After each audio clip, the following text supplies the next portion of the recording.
you do to prevent these problems? 3 don'ts. And this is not just for the indigestion. In general, this is the 3 don'ts. Don't eat cold or uncooked food. So I'm not really big fan of a trend of raw food diet because you're not cooked. It's not cooked. If you don't cook, your stomach needs to cook. Then that's a lot of energy for stomach to use. Smoothie with the frozen fruits, not the best. If you have to eat smoothie, it should be warm, but the warm smoothie is usually called soup. Yeah, isn't it? If you don't like it, the berries needs to be like a room temperature. No frozen banana, no yogurt, nothing that out of the fridge or freezer. Room temperature, and add the piece of ginger. Smoothie with ginger, because ginger would add the heat nature to it. But anyway, you shouldn't have a smoothie because you need to chew. Like even the soup, like you need to chew, right? Unless you chew, that the saliva doesn't come out from the saliva gland, and this is the first digestion that happens in the mouth. So any meal replacement liquid drink, I'm not a big fan of it. Like a Boost, horrible. That's horrible drink. Also, uncooked food includes salad. Like I said, no salad unless it's summer. But even the summer, I don't eat salad. You don't see salad in a Chinese restaurant because we don't eat salad. If it's salad, I'm from Japan. Japanese salad will be lightly cooked and then back to room temperature and then put the dressing on. So we still cook it. Or we ferment it. If you pickled it and you ferment it, not with the vinegar, but actually ferment like a sauerkraut or kimchi, raw food is okay because once you ferment it, the nature becomes more warm. So the sauerkraut, if you like it, I don't know what to do with sauerkraut, so I usually eat kimchi. What's kimchi? Kimchi is the most awesome thing in the world, but it's Korean pickles, Korean cabbage pickles, and then I can't eat the store-bought because store-bought kimchi has a little bit of anchovy in it, so I make myself.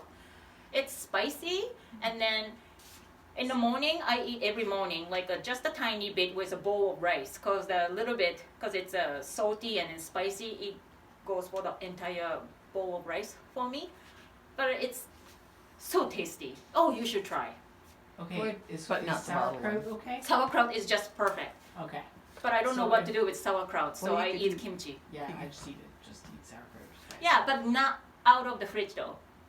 Because sauerkraut you usually keep in the fridge, right? Yeah. Then it should be on the counter for like a little while, so it, the chillness comes Can you down. warm Or it heat on it the up. stove a little bit? Yeah, like with a stir fry or something. Sure. Yeah. Sure. Soup, throw it in soup. So in the soup, sure. Yeah. I put the kimchi in the soup too. Yeah. Don't eat sugar, obvious. And this includes like, obvious things like the cookies and cakes and the muffins. But also, a lot of fruits have sugars. So that's uncooked and sugar. So fruits should be like a little bit more cooked vegetable. Fruits is important, but more cooked vegetable. Even fruits I like to cook. Like I like cooked apple over fresh apple. Yeah. And don't eat dairy. Dairy is hard to digest. If you already have a bloating, you probably won't digest dairy. Lactose intolerance, those kinds. Well, that puts those of us who love cheese at a difficult Yeah, spot. so I usually said once a while as a treat, but not every day. What about butter? Butter, I think it's okay because butter is It's the high fat. leftover of oil. It has even the people with lactose intolerance can have butter, right? I think butter is okay. You like butter? I love butter. Yeah, butter is so Yeah. tasty, right? It's like sugar. I love sugar too. But you get used to it. Yeah. You totally get used to have no sugar, like, it doesn't, I like sugar, but tiny bit. If it's chocolate, 1 piece a day. If it's a box of chocolate, one piece a day. One box a day. Oh. Did One you say piece a day. yogurt is okay? Yogurt Or is not okay, it's a dairy. Yeah, okay. But coconut yogurt. Coconuts is not dairy. Right, so coconut yogurt is okay. Coconut yogurt is okay. But it's As long as cold. it's room temperature. Yeah. How are Yeah. you gonna get it room temperature? You just put it on the Leave it room, on the room counter. temperature for a long time. Take it So out if you're in a before hurry, you can go you to put it bed. on the stove, or will that wreck the Probiotic? Yeah, I don't know. like just a little bit, like low heat. Does coconut yogurt have a probiotic? Oh yeah. Yeah? Because coconuts doesn't have a probiotic to start with, so they But added But they it. add the bacteria. So I don't know how good it is. In general, probiotics should be taken from plant sources, like a sauerkraut, like kimchi, like a Japanese What about natto. kombucha? Huh? What about kombucha? Kombucha. I don't do kombucha myself because I talked to somebody who does fermenting as a special skill. She said it needs to be like a vinegar almost to have like a apple cider vinegar to have the effect of the probiotics. Yeah. But I'm not a pro of kombucha, so see how you like it, how you do it, and then see how your guts feels it. Yeah. You may be okay. Because it's in the Greek. They can digest the yogurt, right? In Greece. Like Greek yogurt. Mm-hmm. They can digest it. They've been eating that for millenniums. But, so if you can, good. But I doubt that you could. Dairy is hard to digest in general unless your guts is meant for that, 3 do's. Eat something easy to digest. Like a soup, like a congee. Congee is a rice porridge or oatmeal. Anything that's easy to digest. Chopped well, cooked well, so your stomach doesn't have to break it down. It's easy to digest. Eat sufficient amount of fat. So Okay. butter comes here, eh? Sufficient amount of fat. So butter comes here. So butter is okay. What I'm other not kinds vegan, of so- fat do you, Huh? What kinds of other kinds of fat do you recommend, like coconut oil? Coconut oil. I like coconut oil. So tasty. My soup has coconut milk, so that has a coconut oil. I cook with coconut oil, olive oil, sesame oil. There's so many good oil that's tasty. The difference, you need to be differentiate between fat and grease though. You don't want to grease. You want a so fat. like bacon. Grease is fat, animal. That'll be good then. Grease is animal. Because bacon and Is butter grease though? Yeah. Butter is a fat, isn't it? I like butter. What Because is how do you describe the difference between grease if I and eat fat? and then it stays in my stomach, it's grease, like a deep fried things. I love deep fried because I'm Japanese. Japanese deep fried everything. But if it's deep frying is I call that as a grease Yeah, and like because I feel greasy. Wouldn't bacon? And be it's greasy? not Bacon good is for I us. think bacon is a grease. Yeah. But if you make bacon in a real way, it may be a fat because I don't know because I don't eat bacons. Yeah. So But a fat maybe is needed. maybe good fat. Yeah, good so fat. Good fat. Vegetable. Vegetable, Yeah. coconut oil, ghee's great, butter, like any Avocado. avocado is awesome and it's tasty. I love avocados on the toast. Yeah, healthy fat. But margarine is a grease. Vegetable oil is a grease. Donuts is grease. Timbits are grease. So anything hydrogenated or Or I wouldn't take it. Processed. Like anything not processed. Like maybe limit to use your common sense and then take a healthy fat. Egg is fat. Egg is not grease. Egg is good fat. Yeah. That's the difference between vegetarians and vegans. Vegans often lack in fat because they don't eat eggs, and then it needs a really good effort and creativity to stay healthy vegans. There are a bunch of them. Like I have a really good friend who's a vegan, but like I went to the University of Victoria, and then like a quarter to a third of girls are usually either vegans or vegetarians in University of Victoria's, and they become like a muffin shape because they live by muffins and pizza.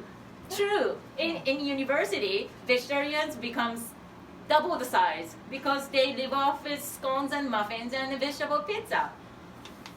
But they don't eat good fat. Like, store-bought muffins not gonna have a good fat. They probably use olive vegetable oils or something, right? Just use your common sense and take a good fat. Avocado is great, coconut oil great, eggs great, butter is great, ghee is great. Peanut oil? Peanut oil? I don't know. I don't have any opinion of the peanut oil. I don't use it. What if Do you? What if you make muffins with good stuff in them? And then don't put any sugar. Like, so you can't sweeten it with fruit? Can you sweeten it with like Sure. bananas or Like something? yeah. So cooked apple or something. Bananas. But it shouldn't replace your meal though. Just you a know. snack. Yeah, just a little snack, right? Anything in moderation. Hey, is maple syrup, does that count as sugar? Yeah, it does. It's a probiotic though. Honey does. Any sugar, Yeah. Anything with sucrose. anything. But you can have a little bit. But you can't each time you have a coffee, you can't have a tablespoon of maple syrup, right? That's why I quit drinking coffee. Yeah. You don't drink coffee black? No. No. No, it tastes bad. It tastes bad. Really? No, I don't. I like black coffee. That's not mine. That's how I would drink. And then do some light exercise. Not a big boot camp type of exercise, but the light exercise because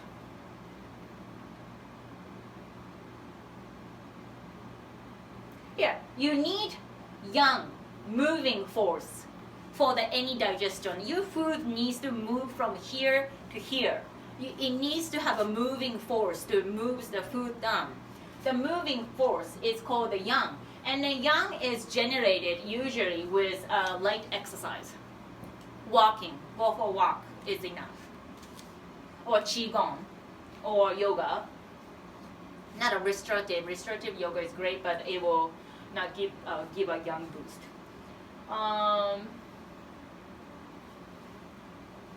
You also should probably rest well. Eating hygiene matters too. Like Canadians are too busy, so they often eat lunch while you're walking or doing emails or work. Yep. Or that's not Healthy. That's not healthy, right? Like, it's really easy way to make your digestive system weak if you eat while you're doing something. You should, food and you, the relationship should be established.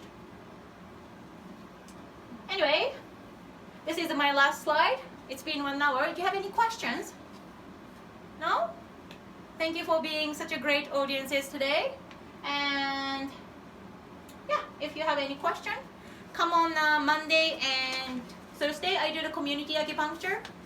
Community acupuncture is you can come to receive acupuncture treatments as little as for $20, and the rest you can think how much you want to pay. It's pay what you can. Monday and Thursday, pay what you can, minimum 20. If you need a ginger moxa, like a belly moxa, you need to come on Friday or Saturday. And how long is that? I usually will for if you want a moxa, you should book me for a long session. Long session is about 75 minutes. Yeah, I don't like to be rushed when I'm dealing with moxa. Yeah. So that's that. Oh, and then another thing for the light exercise. Tuesday, 8 a.m. Tomorrow, 8 a.m. Every Tuesday, 8 a.m. at the Cambridge Mall. I teach qigong for free, so you can come for that too. It's 1 hour qigong at 8 a.m. at the Cambridge Mall. 45 minutes. 45 minutes to 1 hour. If I have a question, it become 1 hour. But you can leave at the 45 minutes. Yeah. Okay. Thank you very much. Thank you. Thank you. Yes, very informative. Thank you.